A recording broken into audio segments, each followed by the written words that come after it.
Fala pessoal, bom dia, boa tarde, boa noite. Vamos para mais um encontro, para mais uma videoaula. Hoje a gente vai trabalhar um pouquinho relembrando a nossa função quadrática, a nossa função polinomial do segundo grau, beleza? Separei alguns exercícios onde em cada exercício eu consigo relembrar cada pedacinho da nossa função, os coeficientes, o que é o vértice da parábola, qual é o ponto de máximo, o ponto de mínimo, o que são os zeros da função, beleza? Então comigo. Olha o primeiro exercício.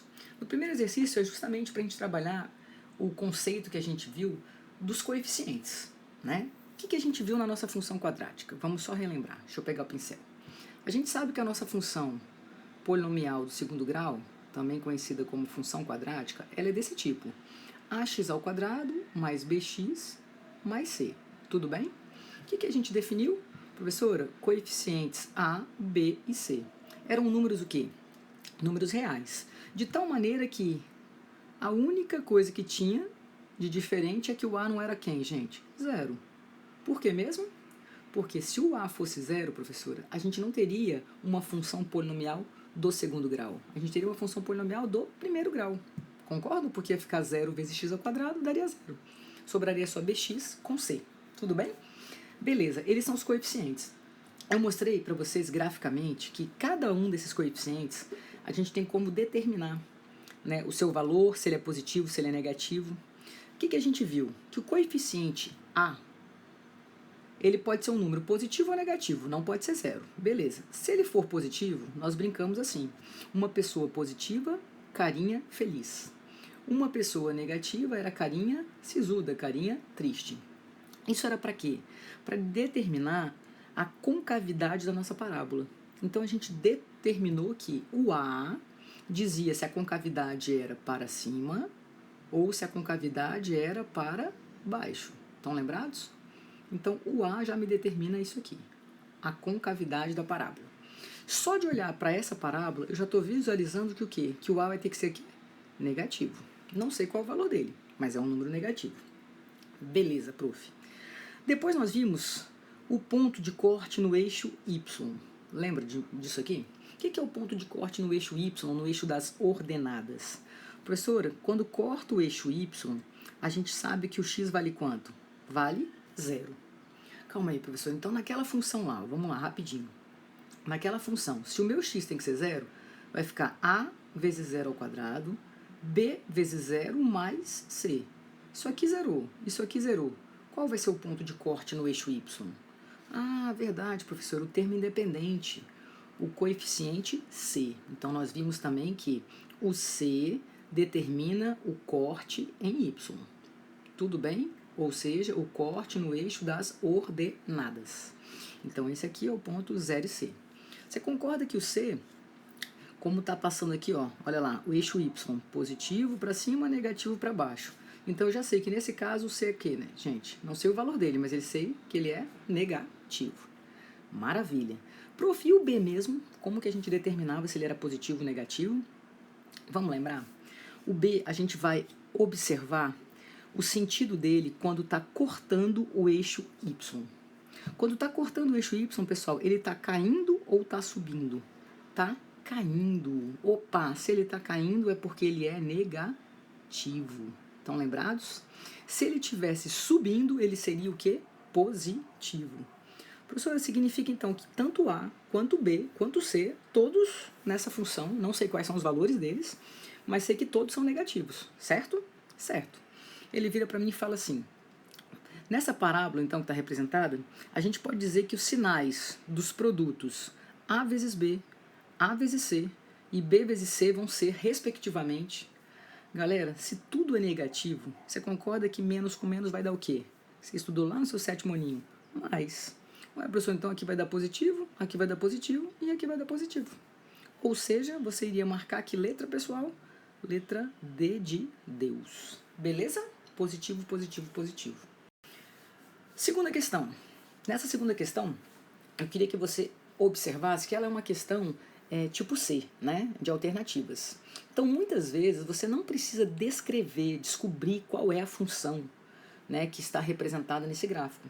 Você tem que saber fazer prova. Então, você pode observar o gráfico e já ir excluindo algumas alternativas.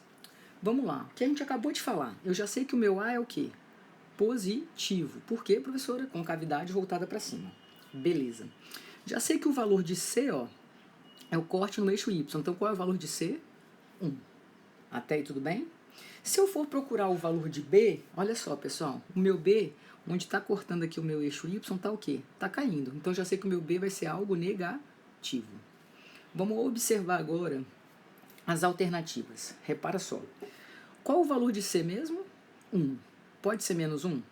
Não. Pode ser menos 1? Não. Então, já sei que não pode ser nem letra B e nem letra A. Então, já descarto. Tudo bem? Já sei que o A é positivo, professora. Tudo bem, mas aqui ó, o A é positivo aqui também. Então, não matou. Já sei que o C é 1. Beleza, também não matei. O que a gente aprendeu também na nossa função quadrática? Quando a gente tem a concavidade voltada para cima, a gente sempre vai ter o vértice da nossa parábola, certo? Quando a concavidade é voltada para cima, esse vértice é o quê, pessoal? A gente chama de ponto o quê? Ponto mínimo. É o ponto mais baixo da minha parábola. Se a concavidade fosse voltada para baixo, ele seria o ponto o quê? Ponto máximo. Estão lembrados? Então, ponto mínimo e ponto máximo. É o vértice da minha parábola. Você aprendeu também que o vértice da sua parábola, ele é um par ordenado. Ele tem o x, que a gente chama de xv, e o y, que é o meu yv. Vimos ainda que para achar o valor do x do vértice, basta utilizar o oposto de b dividido por 2 vezes a, e para achar o y do vértice, menos delta sobre 4a. Estão lembrados? Beleza? Você concorda também que o x do vértice, a gente sabe que sempre vai ser a média aritmética das raízes da tua função, dos zeros da tua função. Tá, prof, então olhando para o x do vértice, a gente já pode dizer então que o x do vértice aqui é quanto, gente? 3/4. Então vamos escrever aqui, ó, 3/4. Ele tem que ser igual a o oposto de b dividido por 2 vezes a. Concorda que eu posso simplificar? Ó? Esse 4 com esse 2, aqui sobra 2, fica 3 meios, tudo bem? Passa esse A para cá multiplicando, ó. A é igual ao oposto de B. Prof, significa que B, então, eu posso dizer que é menos 3 meios do valor de quem? Do valor de A. Olha para as alternativas C e D. Olha só, na alternativa C, o A vale quanto? Vale 1. E o B vale quanto? Menos 3. Estou olhando na letra C. Beleza? Vê se é possível, gente. Se o meu A for 1, o meu B não tem que ser menos 3 meios do valor de A? Então, o meu B tinha que ser quanto? Menos 3 meios. E olha quanto que é o meu B. Menos 3. Eita, poxa, professor. Então, a letra C já não pode ser. Vamos verificar se a letra D bate. Olha lá. Na letra D, o meu A é quanto? Olha aqui comigo. 2. E o meu B é quanto? Menos 3. Vamos ver se está certo. Ó, o B tem que ser menos 3 meios do valor de quem? De A. Opa, qual é o valor de B mesmo? Menos 3. Então só podia ser quem, gente? A letra D de Deus. Tudo bem? Não precisei encontrar a lei de formação a partir dos pares ordenados do gráfico. Apenas observando o vértice, apenas observando os coeficientes, foi possível a gente definir, né, qual alternativa estaria correta. Beleza? Mas para a gente treinar também, né, como escrever uma função a partir do gráfico, vamos fazer nesse terceiro exemplo. Não vou nem olhar o vértice ainda, tá? Vou simplesmente pensar o seguinte, ó, na questão 3. Eu sei já que o x do vértice vai ser quanto, gente? Se ele é a média aritmética das raízes, quem é a média aritmética das raízes? 2. Então, eu já sei que 2 é o x do vértice. Tudo bem? Mas eu vou deixar quietinho. Quais são os zeros da função? 0, 0 e 4, 0. Fala para mim, coeficiente A tem que ser o quê? Negativo, com cavidade para baixo. Onde corta o eixo Y mesmo? Ô, professora, no 0. Então, qual é o valor de C? 0. Então, calma aí. Então, a minha função, ela já é do tipo ax² mais bx mais 0. Então, ax² mais bx. Beleza? Olha os pares ordenados que eu consigo visualizar nesse gráfico. Ó, ele me deu um par ordenado aqui, que quando x for 1, ele está falando que o y vale quanto? 48. Vamos lá, então. No lugar do y, 48. No lugar do x, eu vou colocar 1. Olha lá, B vezes 1. Ô, prof, ficou então A mais B igual a quanto? 48. Uma equação com duas incógnitas não tem como resolver, deixa guardado. Olha o segundo par ordenado que eu tenho aqui, ó. Quando x é 4, y é quanto? 0. Então vamos pegar o segundo par ordenado, ó. 4 e 0. No lugar do meu y, 0. No lugar do meu x, ó, vem comigo, 4. 4 ao quadrado mais b vezes 4. Calma aí, 4 ao quadrado, 16. 16a mais 4b tem que dar um total de quanto? 0. Agora, professor, eu tenho duas equações e duas incógnitas. Pessoal, posso pegar essa equação e dividir ela todinha por 4? Ambos os lados, a balança continua equilibrada? Sim, né? Então vamos lá, dividindo tudo por 4. Aqui dá 4a, aqui dá b e aqui dá quanto? 0. Pegando então agora essas duas equações, ó. 4a mais b é igual a 0. E a outra equação que a gente não mexeu, a mais b igual a quanto? 48. Um sisteminha a gente pode fazer por adição ou por substituição. Vou fazer o seguinte, ó, vou subtrair uma equação da outra. Por quê? Porque eu já vou zerar o b. 0 menos 48, menos 48. 4a menos 1a, 3a. Gente, fala pra mim, quanto vai dar se você pegar 48 e dividir por 3? Ah, prof, muito fácil, 16. Perfeito, só que com sinal o quê? Negativo. Lembra que o meu a, logo que a gente começou, ele tinha que ser algo negativo mesmo? Perfeito, então. Se o meu a já deu menos 16, o que eu faço? Substituo em uma das equações para achar o valor de quem? De b. Então, olha só, eu sei que a mais b tem que dar 48. Se o a é menos 16 mais b tem que dar quanto? 48. Então, b tem que ser igual a 48 mais 16. Opa, 40, 50, 64. Qual é o valor, então, de b? 64. Olha só que maravilha. Nossa função, então, nada mais, nada menos que, quem é o meu a? Menos 16, x ao quadrado. Quem é o meu b? 64x. Tá aí a lei de formação. Agora eu vou ler o que ele pediu. Isso aqui era só para a gente treinar a retirar do gráfico a função, tá? Ele está me pedindo, na verdade, o seguinte, ó. Qual é a altura máxima em metros atingida por esse corpo? O que eu gostaria que você visualizasse?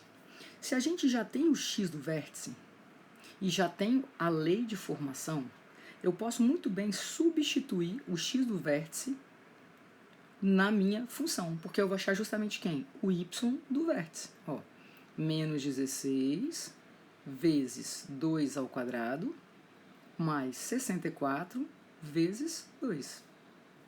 Opa, então o y do vértice vai ser menos 16 vezes 4 mais 64 vezes 2.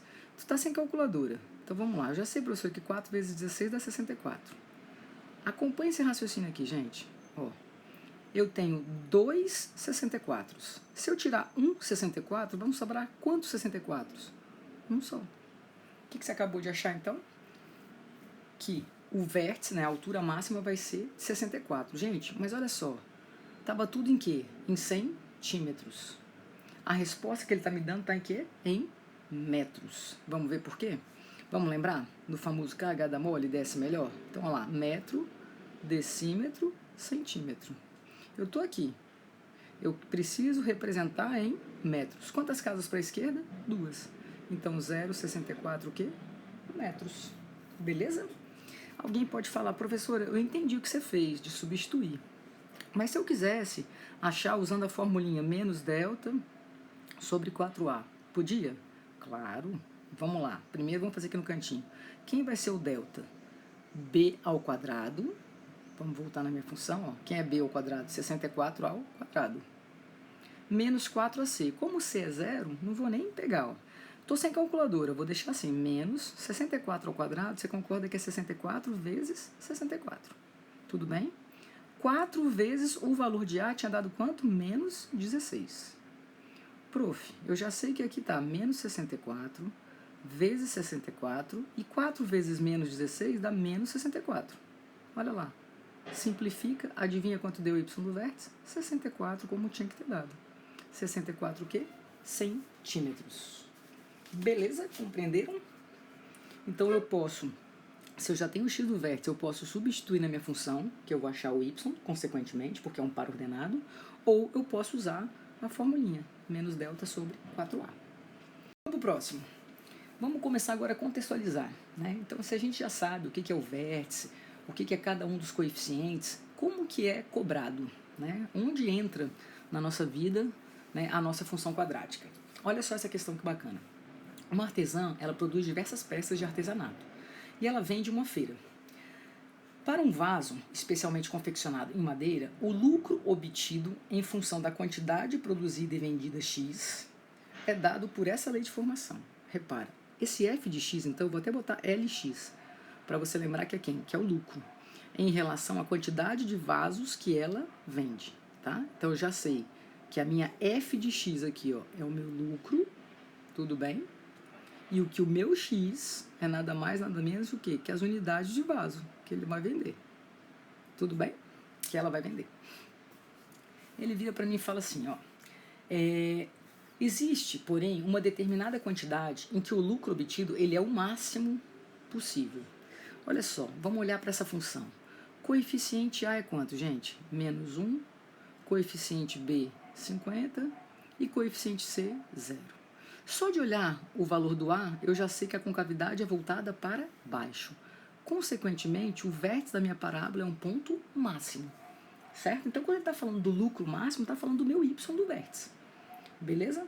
E quando está falando do número de unidades para que tenha o lucro máximo, está falando de quem? Do meu x do vértice. Ela quer justamente isso, ó, a quantidade máxima de recomendada para a produção e o lucro máximo que pode obter. Então, ela está me perguntando primeiro quem é o x do vértice, que eu já sei que é o oposto de B sobre 2A. Olha que maravilha. Oposto de B, oposto de 50, dividido por 2 vezes menos 1, por menos 2. Quanto vai dar? 25. Prof, não pode ser a letra A, não pode ser a letra D. Então, só pode ser a letra C ou a letra B. Vamos achar agora o y do vértice. Como eu já tenho a minha função, eu vou substituir no lugar do x, eu vou colocar quem? O meu x do vértice. Concordo? Mais 50 vezes 25. Até aí numa boa? Aí você fala, beleza, professor, vamos lá. Ó, y do vértice, então, vai ser, vem comigo, menos 25 vezes 25. Você concorda que dá 625. Se você pegar agora 50, professora, e multiplicar por 25, adivinha quanto vai dar? 1.250. Prof, a metade de 1.250 é justamente quanto? 625. Então, quando eu pego 1.250 e tiro 625, me resta quanto? 625. Então, qual é a letra que eu vou poder marcar? Letra B de bola. 25 unidades me dá um lucro máximo de 625. Viram que bacana? Uma questãozinha contextualizada. Mais uma para a gente fechar a aula de hoje. Preocupados com o lucro da empresa, os gestores contrataram um matemático para modular o custo de um dos produtos. Beleza. E eles viram que era essa lei de formação. O que eu queria que você reparasse? Ele colocou a lei de formação fora da ordem que você está acostumado. Porque a gente não está acostumado que o nosso y é coeficiente a x ao quadrado mais bx mais c. Então vamos organizar para na sua cabecinha não dar ruim. Olha lá, n ao quadrado menos 250n mais 15.000. Olha lá, meu coeficiente A é 1, meu coeficiente B é menos 250 e meu coeficiente C é 15.000. Tudo bem? Graficamente eu já sei que ele tem a concavidade voltada para cima. Já sei que corto o eixo Y aonde? Nos 15.000. Tudo bem? Olha a pergunta que ele faz. Quantas unidades deverão ser vendidas, ou melhor, produzidas, para ter o custo mínimo? Professora, por que é mínimo mesmo? Porque quando a concavidade é voltada para cima, o nosso vértice é o ponto mínimo, é o ponto mais baixo. Concorda? Ele está me perguntando agora o x do vértice ou o y do vértice. Presta atenção na pergunta. Quantas unidades? Olha lá, unidades quem é? É o n. Ele não está me perguntando qual é o lucro mínimo. Ele está perguntando quantas unidades para ter o lucro mínimo. Então, ele quer, na verdade, que eu calcule apenas o x do vértice. Olha que maravilha. x do vértice é menos b sobre 2a. Olha lá, quem é menos 250 vira mais 250. O dobro de 1, 2. Gente, a metade de 150, 125. Adivinha qual é a letra que vai dar também? Letra B de bola. Beleza? Galerinha, espero ter colaborado numa revisãozinha sobre a função quadrática, tá bom? Um beijo grande e até a próxima.